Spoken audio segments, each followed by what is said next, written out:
What's up, boys? I hate to say it, but my fabric cobbling skills were not so good here on this bracket.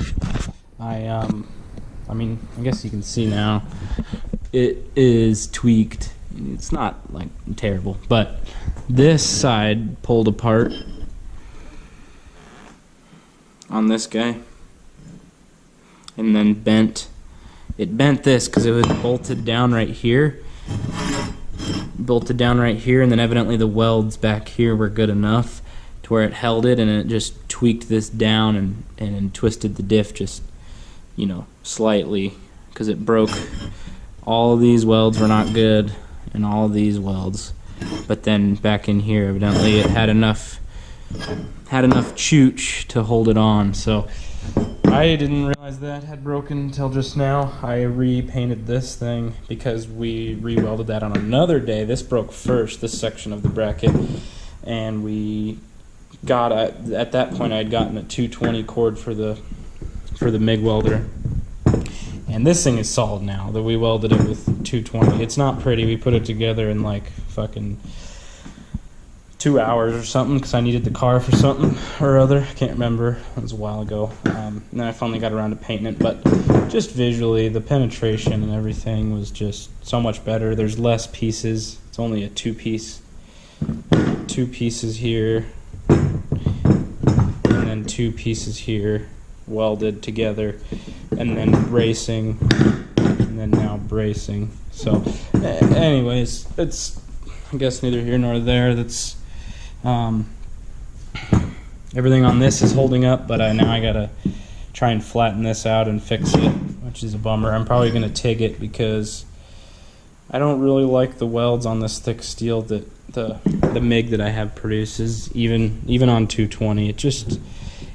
The build is too high. Everything's, you know, I'm not getting as good a penetration that I would like, even though this is strong enough.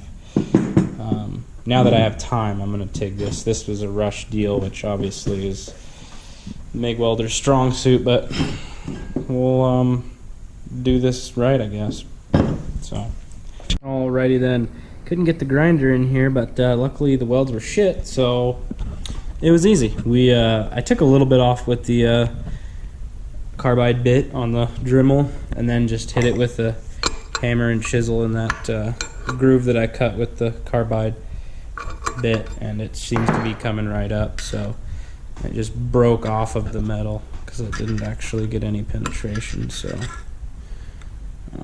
we're just going after it like that. We were able to get the grinder in part of this stuff over here. So, but we'll keep hitting it with a Betamus and a chisel, and we'll beat it. Get her all cleaned up, and then put some nice new pretty welds on her. Alrighty, boys, we got pretty much all the broken welds. Yeah, it should be good right there. Never know where I'm filming when she's on my head for this up close and personal shit. Yeah, I'm fucking see how she chooches. I'm wondering if I should get a little bit of TIG action in here too. Maybe grind that off. I think I might do it. I'm gonna grind that off real quick, but I'm gonna put her in here because she is a little bent, thusly, to squeeze that back together because it did tweak this bottom plate. So seems to work good enough for what it's for there, and then that should be pretty much straight. Good enough. Fucking good enough. Good thing is those front diff mounts are solid in where they are located wise, you know, side to side, front to back, and the rear one has some ovaled out holes for everything, so there's definitely a little play on the back side, which is good because that means your shit doesn't have to be exact. So obviously anyways, as they say, measure once, weld twice, eh?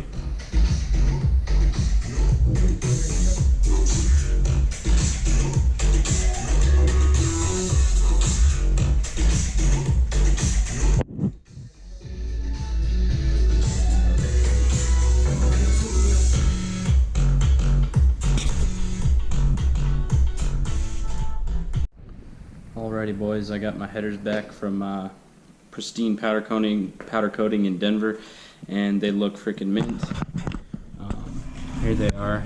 It's got a little bit of a sparkles to them, but it's pretty matte, just kind of natural steel finish we went for. But yeah, they did a great job. It's like $280 or something local. These things were a fucking arm and a leg to ship, so yeah, if you can do it local, that's definitely obviously a benefit and support local business. So we're gonna put those back in the truck and get her back running. So alrighty, we got the passenger side in here. Looks freaking minty. Did get a couple of scuffs on her. I don't know if you can see, they're very small, so I wasn't too concerned. I kind of just wanted to see how it held up putting it in on the metal, really how durable the coating was. And it doesn't look like it scratched anywhere all the way through, just kind of that top layer or whatever. And I did tape off my tools just to keep those dings down, but they look really nice in there. I'm really happy with that. So now we'll go ahead and put the transmission back in, and then we'll put the other side in. If you'll remember, it's kind of has to be a little bit of a 1-2 punch there, just in accordance with the bell housing fitting around where the collectors are. But yeah, we'll get those fired in, and it's going pretty smooth. One other thing too, I did end up ruining a stud when I was cutting it down and cleaning the threads. It got wampas on me, and decided to just shred the threads on one stud. So I did have to use one bolt there from the old header bolts set, which luckily I didn't throw all of them away, thank God. But of course it's just a 3/8/16 bolt, but that's a nice stainless bolt at least. So that's kind of a boner killer, but I'd say with these new headers and the exhaust we built, there's plenty of boners to go around, if you will. Eh?